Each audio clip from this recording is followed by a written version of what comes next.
सच्चिदानंद सतगुरु साईनाथ महाराज की जय। अब बाबा की एक अन्य लीला को सुनिए।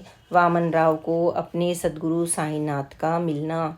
वामन राव बचपन से ही धार्मिक प्रवृत्ति के थे, क्योंकि उनका पालन पोषण घर के आध्यात्मिक वातावरण में हुआ।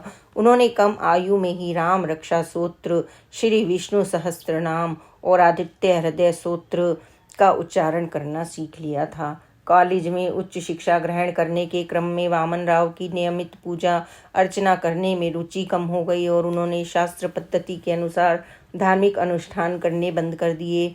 ऐसी स्थिति में वामन राव का हृदय आत्मग्लानि से भर गया और उनका मन व्यथित हो गया। उन्हें अपनी कमजोरियों का बोध होने लगा।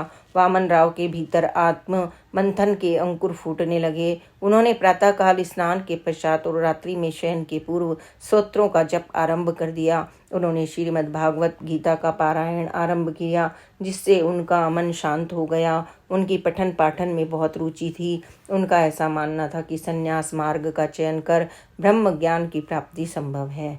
वामन राव तीव्र बुद्धि वाले छात्र थे। उन्होंने उच्च अंक प्राप्त कर इंटर आर्ट परीक्षा को उत्तीर्ण किया। उन्होंने स्नातक के तर्कशास्त्र विषयों का चयन किया। एलिफिस्टन कॉलेज में श्री R.S. मार्स उनके प्रोफेसर थे, जिन्होंने जर्मन और ग्रीक भाषा का अच्छा ज्ञान था। उन्होंने इम्मानुएल कांट के दार्शनिक सिद्धांत की मूल कृतियों को पठन किया था। इस कारण प्रोफेसर अपने छात्रों में बहुत लोकप्रिय और प्रसिद्ध थे।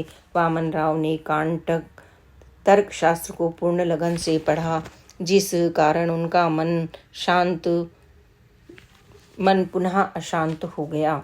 उन्हें ईश्वर के अस्तित्व पर संदेह होने लगा। उन्हें हमेशा शक रहता था कि भगवान नाम की कोई चीज़ इस संसार में है भी या नहीं। उनके मन में संशय घर कर गए कि कहीं ईश्वर कोरी कल्पना या मन का अचेतनकारी सम्मोहन तो नहीं है। वे सोचते थे कि क्या ब्रह्मांड को संभालने वाली कोई दिव्य सृजनात्मक शक्ति है, या उसकी उत्पत्ति आकस्मिक हो गई है। ऐसा संकीर्ण व अज्ञानपूर्ण दृष्टिकोण वामन राव के मन में बहुत हद तक बैठ गया था। वामन राव इस संबंध में जितना अधिक सोचते, वे जीवन के रहस्यों को जानने के लिए उतने ही बेचैन हो जाते। उनकी दुविधा और चिंता कई गुना तक बढ़ जाती। उनके मन में प्रश्नों का झंझावत उमड़ पड़ता। स्वामी विवेकानंद की तरह वामन राव को भी ईश्वर का दर्शन करने की तड़प थी। उनकी ऐसी बेचैन स्थिति को देखकर उनके पिता उन्हें स्वामी समर्थ के शिष्य बालकृष्ण महाराज के पास ले गए, लेकिन यह भेंट व्यर्थ ही सिद्ध हुई। आपसी वार्तालाप में वामन राव ने उन्हें स्पष्ट कह दिया कि वे केवल उस संत को ही अपना गुरु धारण करेंगे जो उन्हें ब्रह्म ज्ञान की दीक्षा देकर उनके हृदय में ब्रह्म के प्रकाश स्वरूप का प्रत्यक्ष दर्शन करवा दें। इस भेंट के दौरान वामन के पिता ने महाराज के हाथों में 2 पुस्तकें रखी थी, लेकिन बालकृष्ण महाराज ने उन पुस्तकों को उनके पिता को न देकर उन्हें आशीर्वाद सहित वामन राव को दिया और उन्हें पढ़ने को कहा। वे 2 पुस्तकें एक नाती भागवत और स्वामी समर्थ चरित्र थी। वामन राव ने उत्सुकतावश स्वामी समर्थ का जीवन चरित्र पढ़ा। वे उनकी दिव्यता और उनके भक्तों के साथ हुई अलौकिक अनुभूतियों व लीलाओं का वर्णन पढ़ बहुत ही प्रभावित हुए। अब वामन राव किसी ऐसे संत से भेंट करने के लिए आतुर थे जो उनकी जिज्ञासा को शांत कर उन्हें उनके अंतस में ईश्वर का साक्षात्कार करवा कर यह सिद्ध कर दे कि ईश्वर कोई कल्पना नहीं, बल्कि ईश्वर सर्वत्र विद्यमान है और ईश्वर को सहज ही पाया जा सकता है।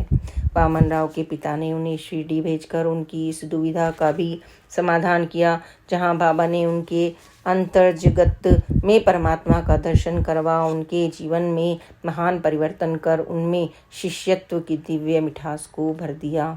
श्री सच्चिदानंद सतगुरु साईनाथ महाराज की जय। अब एक अन्य लीला को सुनिए। बाबा ने उन्हें अपनी कृपा का आशीर्वाद दिया। मई सन 1911 में प्राण गोविंद लाल भाई पटेल अपने मित्र शक्कर लाल केशव भट्ट के साथ शिरडी गए।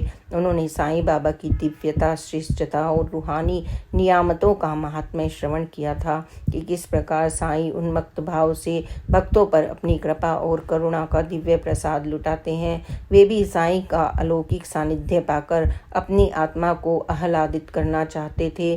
शिरडी यात्रा के पूर्व प्राण गोविंद ने अपने सभी दांत निकलवाए थे और उनके मसूड़े दर्द कर रहे थे। इसलिए दंत चिकित्सक ने उन्हें कृत्रिम दांत न लगवाने की सलाह दी थी। बाबा को प्रणाम करने के पश्चात जोग उन्हें दोपहर के भोजन के लिए अपने निवास स्थान पर ले आए। सभी ने आसन ग्रहण किया और भोजन को परोसने के लिए केले के पत्ते बिछा दिए गए। प्राण गोविंद भोजन सामग्री को देखकर बेचैन होकर सोचने लगे कि हमें भोजन में चपाती, दाल, सब्जी परोसी जाएगी। मैं चपाती कैसे चबा पाऊंगा? घर में तो मैं आसानी से शीरा खा पाता हूँ, यहाँ मुझे शीरा कहाँ मिल पाएगा? जैसे ही प्राण गोविंद के मन में यह विचार उठा, उसी समय एक संदेशवाहक जोग के पास आकर बोला, बाबा ने अभी इसी क्षण शीरा मांगा है। उन्होंने इस समय भोजन ग्रहण करने के लिए बैठे भक्तों को भी शीरा परोसने की आज्ञा दी है। बाबा ने कहा कि कोई भी उनका शीरा प्रसाद ग्रहण किए बिना नहीं जाएगा।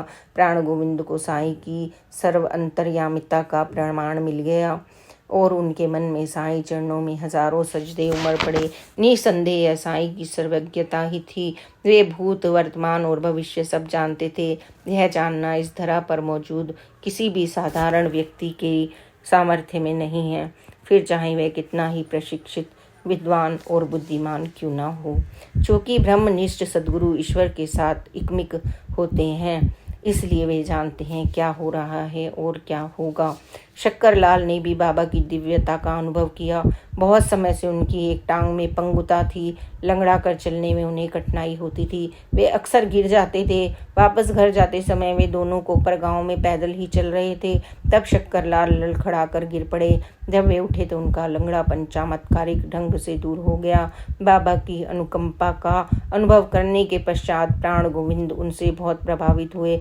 उन्होंने वामन राव को शिरडी जाने के लिए प्रेरित किया और वामन राव 10 दिसंबर 1911 में प्रथम बार शिरडी गए। श्री सच्चिदानंद सतगुरु साईनाथ महाराज की जय। Please like, subscribe and share this channel. Om Sai Ram, जय साई राम, ओम साई।